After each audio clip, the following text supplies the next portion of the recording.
I want you to notice just a couple of things as we begin. There in verse 1, it says, "Now after the Sabbath, as it began to dawn to the first day of the week, Mary Magdalene and the other Mary came to look at the grave." Now we know that the Jewish Sabbath was on Saturday. It was the last day of the week. It was the day that they worshiped and gathered together. They did that because of how the Scripture has been laid out, that Jesus rested on the seventh day, that He set aside a day for rest. And so the Jewish people all throughout their years in history had worshiped on the Sabbath day, on the seventh day of the week. And they really counted all the other days of the week. Even though it was the last day of the week, they counted all others days after that, which is the reason why Matthew says it was the first day of the week after they would continue to count it from the days from the Sabbath, continuing through the week.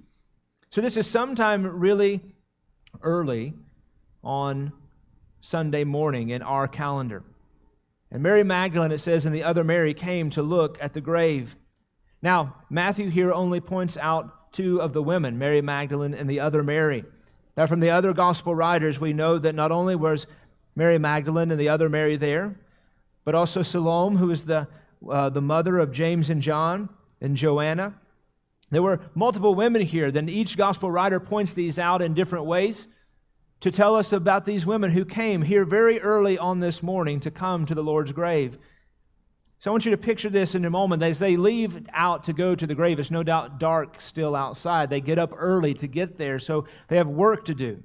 They're going to prepare Jesus' body. It had already been temporarily prepared, but the process for Jewish burial was they would continue to wrap this body in this salve and in these linens to keep the decay process slowed down as much as possible as they could in the primitive times that they were doing these things.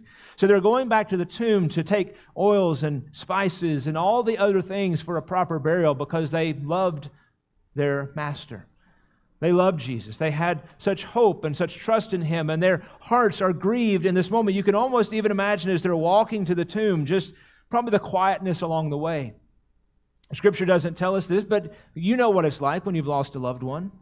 You know what it's like when you've lost someone you care so deeply about, and when you're going to have to take care of something. You're going to the funeral home, you're going to the funeral itself. There's just this quietness that comes because they're sorrowful. They're brokenhearted because they had hoped and trusted in everything that Christ had promised them, but yet they feel disappointed because He had promised all of these things, and He had told them all of these things about what they were going to do and what God was going to do, but then He died.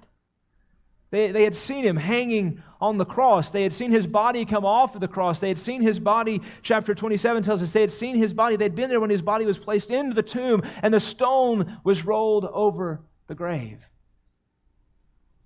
Can you imagine at that moment when the stone was first rolled? That really was probably the ultimate kind of nail in the coffin for them to say, this is over. It's done. But what we see here is that their love for Jesus was not superficial. They didn't just love Jesus in the time in which He was alive, and then after He was gone, they say, well, we go on to the next and better thing. We'll go on to something else. We'll find somebody else to follow, somebody else to give our lives to. No, their love for Jesus was so great that even though He was died, and even though they were sorrowful, and even though they had lost hope, they were still going back to the tomb to fulfill their obedience to their Master, to prepare His body there in the grave.